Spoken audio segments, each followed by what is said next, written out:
تشریف لائیں اور اپنی قیمتی گفتگو سے اس محفل کو نوازیں۔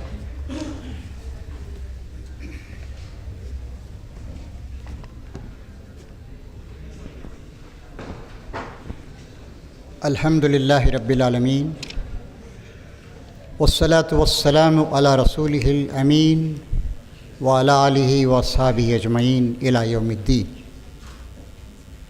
ڈاکٹر راشد شاہ صاحب، دانشوران، رہنمایان ملت اسلامیہ ہند، اساتذہ کرام، عزیز طالب علم بیٹوں اور بیٹیوں، السلام علیکم ورحمۃ اللہ وبرکاتہ۔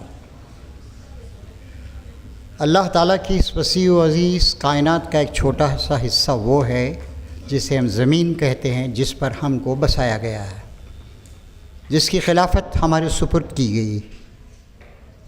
اللہ تعالیٰ نے اپنا نمائندہ ریپرزینٹیٹیو بنا کر اس زمین کو استعمال کرنے کے لیے، اس کا انتظام کرنے کے لیے ہم کو یہاں پر بھیجا ہے۔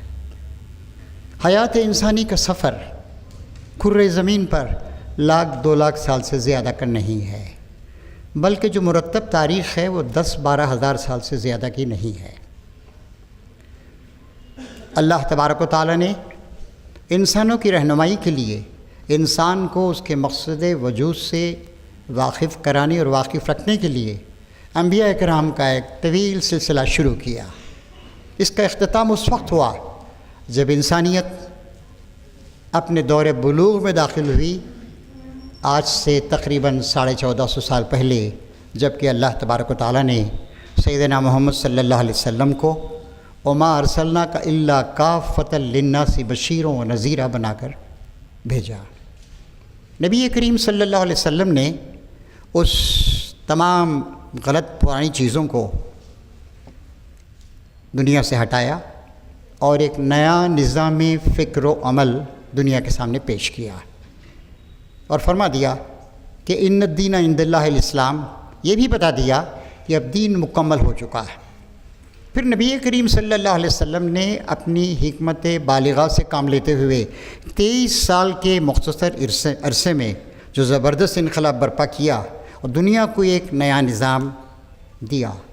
مغرب کے دانشور اس بات پر حیران ہیں اور وہ کہتے ہیں how it was possible for a person who was away from the centers of civilization, who within a short span of 23 years changed the entire course of history and created a new man۔ ہم اسی امت کا ایک حصہ ہے۔ بہت سے ups and down سے ہم گزرے، اور شاعر مشرق حکیم امت ڈاکٹر اقبال نے کہا تھا، امت مسلمہ کی ذو و حالی پر روشنی ڈالتے ہوئے شیرازہ ہوا امت مرحوم کا ابتر، اب تو ہی بتا تیرا مسلمان کدھر جائے۔ ہمارے نوجوانوں کے بارے میں تبصرہ کرتے ہوئے بتایا، دل توڑ گئی ان کا 2 صدیوں کی غلامی، دارو کوئی سوچ ان کی پریشان نظری کا۔ آج اس لمبی چوڑی دنیا میں جس کی آبادی 770 کروڑ ہے اور جس میں تقریباً 175 کروڑ کے قریب مسلمان ہیں، اور یہ ہمارے لیے خوشی کی اور مسرت کی اور اللہ کا شکر ادا کرنے کی بات ہے کہ اس پوری امت کا تقریباً 8واں حصہ وطن عزیز ہندوستان میں ہے۔ یہاں پر ہمارے پاس بہت سارے مدارس کا صحیح معنوں میں پورے طور سے اب تک کوئی جامع سروے نہیں ہوا ہے۔ ہمدرد یونیورسٹی نے متولی صاحب کے دور میں 2-1 سروے شائع کیے تھے 20-25 سال پہلے، لیکن مزید اس سلسلے میں کام کرنے کی ضرورت ہے۔ بہرحال راجندر سچر کمیٹی کی رپورٹ جو 12-13 سال پہلے آئی، وہ یہ بتاتی ہے کہ مسلمانوں ہند کی نئی اٹھتی ہوئی نسلوں کا صرف 3 یا زیادہ 4% حصہ ہے جو مدارس میں زیر تعلیم، لیکن وہاں بھی ہم سائنس کی تعلیم سے محروم ہیں، اور کہا یہ جاتا ہے قرآن، حدیث، فقہ، صرف النحو، عربی زبان وغیرہ وغیرہ اتنا وقت لے لیتے ہیں کہ ہم جدید علوم کی طرف، عمرانیات، ہیومینٹیز کی طرف یا سوشل سائنسز کی طرف ہم توجہ نہیں دے سکتے، اور فزکس، کیمسٹری وغیرہ تو بہت دور کی چیزیں ہیں۔ اس کا نتیجہ یہ نکل رہا ہے پورے عالم اسلام کا یہ مسئلہ ہے اور ہندوستان کا کچھ زیادہ ہی ہے، وہ یہ ہے کہ دنیا کی دیگر قومیں، خود ہندوستان میں بھی یہ مسلمانوں میں جو لوگ جدید تعلیم حاصل کر رہے ہیں، سائنسی علوم کا مطالعہ کر رہے ہیں، وہ آگے بڑھ رہے ہیں۔ میں دو ایک مثالیں آپ حضرات کے غور و فکر کے لیے آپ کے سامنے پیش کروں گا۔ ہمارا ہندوستان، ہمارا ایک ادارہ ہے ISRO, Indian Space Research Organisation. 1917 کے آخری مہینوں میں اس نے ایک راکٹ کے ذریعے سے 104 سیارچے سیٹلائٹس خلا میں بھیجے، ان میں سے صرف 17 ہندوستان کے تھے، اور یہ بھی ایک ریکارڈ ہے۔ امریکہ کا جو ادارہ ہے NASA, National Aeronautics Space Administration, اس نے کچھ 50-60 شاید ایک راکٹ سے بھیجے، اور ہندوستان نے ریکارڈ قائم کیا کہ 117 سیارچے سیٹلائٹس دیگر ممالک کے تھے، ہندوستان کے 17 تھے، ان کو اس نے خلا میں بھیجا۔ پھر اس کے بعد آپ ذرا دیکھیے کہ آج وہاں کیسی ترقیاں ہو رہی ہیں۔ ناسا یہ کہتا ہے، ہم اگر اپنے علماء سے پوچھیں یا اپنے چند سائنسدانوں سے پوچھیں، وہ بتا نہیں سکتے ہیں۔ ناسا یہ کہتا ہے کہ اللہ تعالیٰ کی یہ کائنات 1366 کروڑ سال پہلے اس کا آغاز ہوا تھا۔ ساری تفصیلات بتاتے ہیں وہ، جتنی تفصیلات میں جاتے ہیں وہ کہتے ہیں ایک دھماکہ ہوا، بگ بینگ، ایک عظیم انفجار، اس کے 1/100 سیکنڈ کے گزرنے کے بعد اس پگھلی ہوئی کائنات کا درجہ حرارت 10,000 کروڑ ڈگری سیلسیس تھا۔ 1/10 سیکنڈ گزرنے کے بعد گر کر 3,000 کروڑ ڈگری سیلسیس ہو گیا۔ 1 منٹ گزرنے کے بعد 1,000 کروڑ ڈگری سیلسیس ہو گیا۔ 14 سیکنڈ گزرنے کے بعد 300 کروڑ ڈگری سیلسیس ہو گیا، اور پھر اس کے بعد جب 3 منٹ گزر گئے تو درجہ حرارت نہایت تیزی سے گر رہا تھا، اس 100 کروڑ ڈگری سیلسیس ہو گیا۔ اس وقت تک بھی ایٹمز کی تشکیل نہیں ہوئی تھی، فارمیشن آف ایٹم، اور وہ کہتے ہیں کہ 7 لاکھ سال کے بعد ایٹم کا فارمیشن شروع ہوا۔ اور وہ کہتے ہیں we are so sure about our calculation that there may be 1% mistake either on the plus side or the minus side۔ میں سائنسدان نہیں ہوں، ہمارے پاس بہت سارے یہاں سائنس اور نیوکلیئر سائنس وغیرہ کے اساتذہ موجود ہوں گے، وہ اس کی تصدیق کر سکتے ہیں یا اس کے بارے میں کوئی تبصرہ کر سکتے ہیں۔ لیکن دیکھیے کہ آج کیا کچھ ہو رہا ہے۔ آج انڈسٹریز ان کے پاس ایجادات وہ کرتے ہیں، اور آپ اس بات پہ غور کیجئے کہ پچھلے تقریباً 100 سال میں 100 سال سے نوبل پرائز دیا جا رہا ہے۔ کتنے نام لے سکتے ہیں مسلمانوں کے سائنسی علوم میں؟ ڈاکٹر احمد زویل کا نام لے سکتے ہیں، جو مصری ہیں لیکن امریکی شہری بن گئے۔ فیمٹو سیکنڈ پر انہوں نے ریسرچ کیا تھا، جس پہ ان کو ایک اور نام ڈاکٹر عبدالسلام صاحب کا لے سکتے ہیں آپ، جن کے ایمان پر ہی شبہ ظاہر کیا جاتا ہے۔ اور دو ایک نام آئیں گے بڑی مشکل کے ساتھ، ترکی میں 1-2 اصحاب نے شیئر کیا ہے۔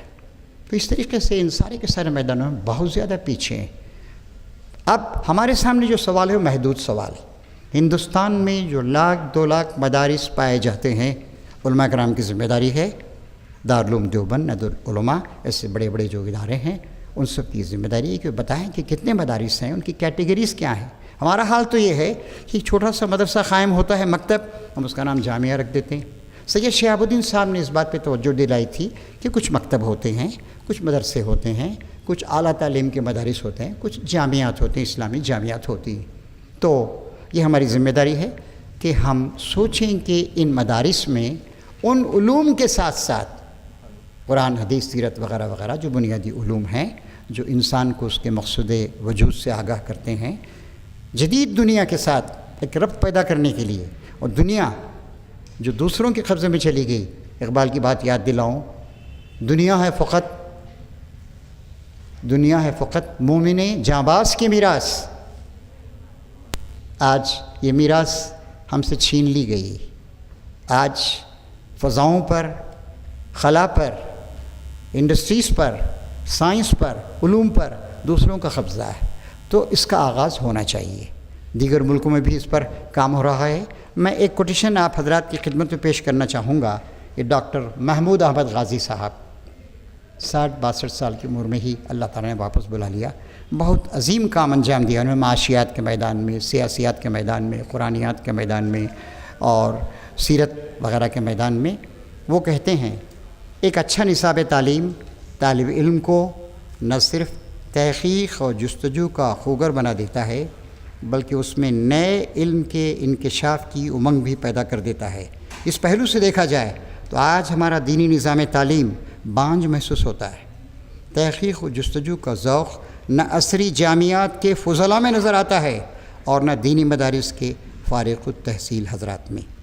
تو آج اس بات کی ضرورت ہے کہ ہمارے دینی مدارس میں بھی سائنس کے علم کو انٹروڈیوس کیا جائے۔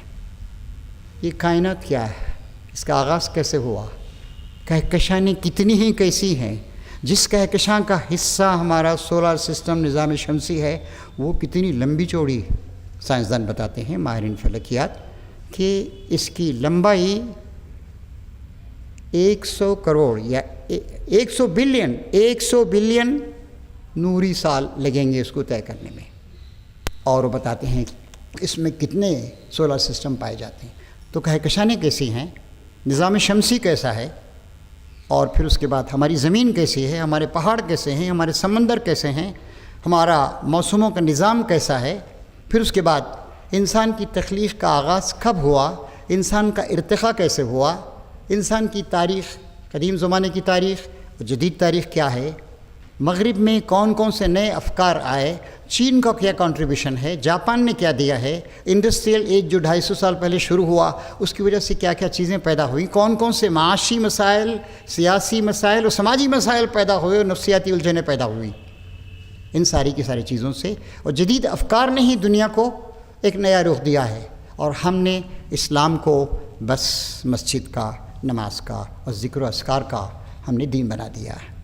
علامہ اقبال کے ایک شعر میں ذریعی سی تبدیلی کے ساتھ میں اسے یوں استعمال کروں گا۔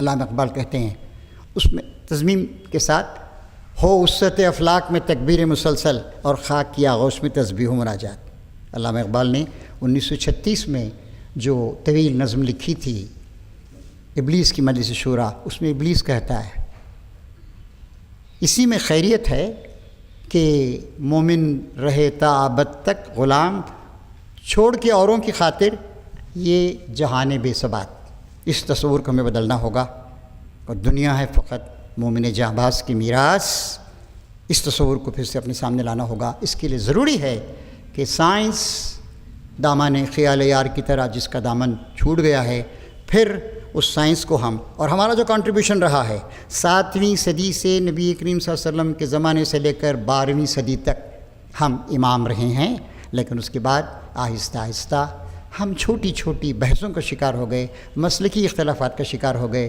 اور پھر 13ویں صدی میں چنگیز کا فتنہ، اور آخر 1258 میں بغداد کی تباہی، ایک طویل داستان۔